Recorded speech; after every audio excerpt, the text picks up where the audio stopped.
Today's the day. It's 19 degrees outside. It was 9 yesterday, Fahrenheit. But it is time. I'm already 2 weeks behind.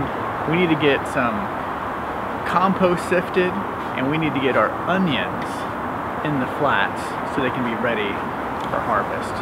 Let's go do that. Winter garden. Actually, spring garden prep.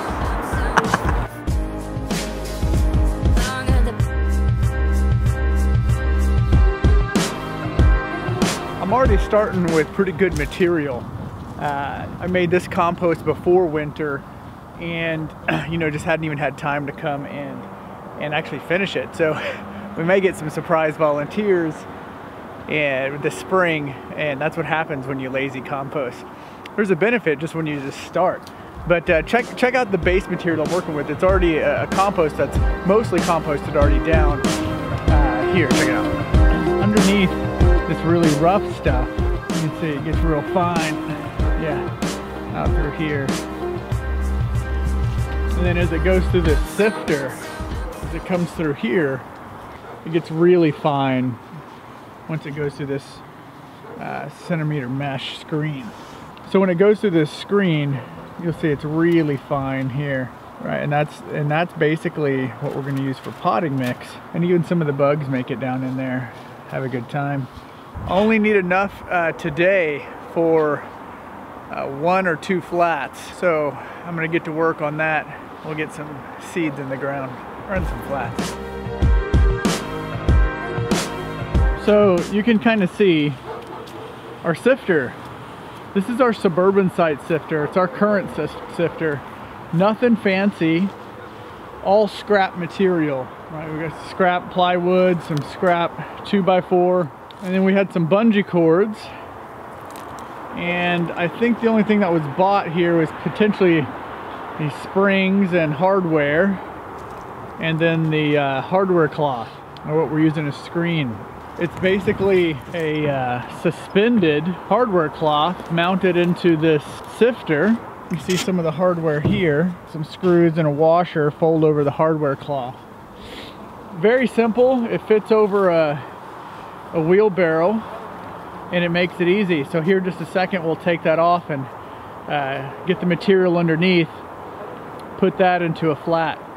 It's really cool. Eric Sider actually came up with this design out of almost sheer desperation of needing a sifter for our site. So on the farm though, you guys got to check out our circular one that's in the process of being built. So let's see if we got enough potting mix. Check it out, going a little dormant. We got a little composting worm there.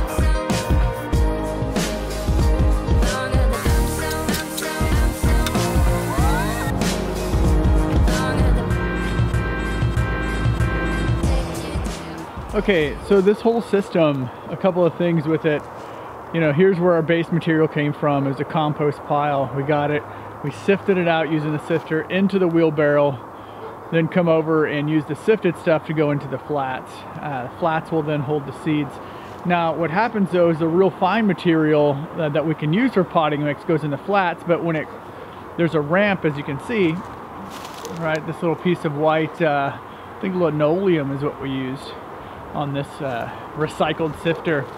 That's here, so we have another pile of big chunks, right? So it looks like it leaves a big old mess, but really this goes back in here, and then it just continues to compost.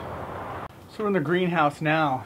The basic premise is, your nursery, your garden design, and your irrigation system are really all one system, right? So you wouldn't design a nursery that couldn't fit what you needed, like flats versus pots, or vice versa. You couldn't put enough 4-inch pots in a small space, so you go to flats.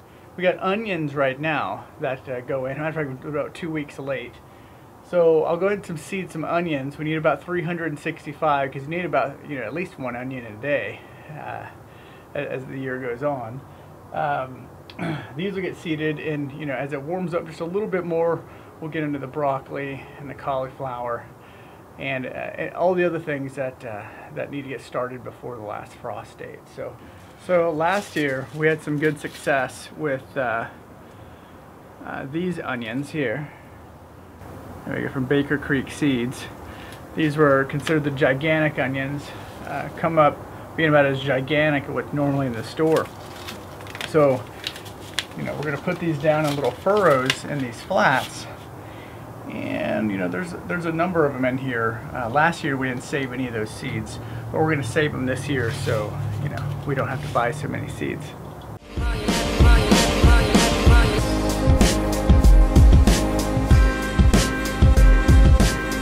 Now, this particular method, you know, there's about 1 billion different ways you can make furrows. Matter of fact, we just got a new like perfect seed sower. I have to show it in another video. You know, just perfectly even. Last year I think we just literally spread the packet across the whole flat. This particular round I got 3 furrows in this flat. I might do 4 in the next one. Give them just a little bit more space. They grow really well. The onions are really tough pre-transplant and especially post-transplant. At least this version is. So I'm going to get going on the rest of these in the next coming weeks. We'll make some more flats, but that's what we're doing here at the School of Permaculture. Rocking out, getting ready for a bunch of bone broth with all those onions. Maybe some stir fry. Getting hungry. See y'all later. Oh yeah, one more thing. So I did forget to mention, yes, all you need is just sifted compost for potting mix. So it's nice, you know, literally that's all you need. And I'm a bit of a I guess purist here in the backyard section of the suburban permaculture site here at the School of Permaculture, because all the beds have only been made out of site-made compost over the years that we've saved all of our kitchen scraps, leaves, straw. All of it was made here, so you know we really take care of these beds here in the backyard section of the School of Permaculture suburban site. However, if we wanted to go the extra mile, we can cut that 100% sifted compost with 50% of that with like sand, like sharp sand. You can add amendments in there if you wanted to, green sand, azomite, whatever you might want to do.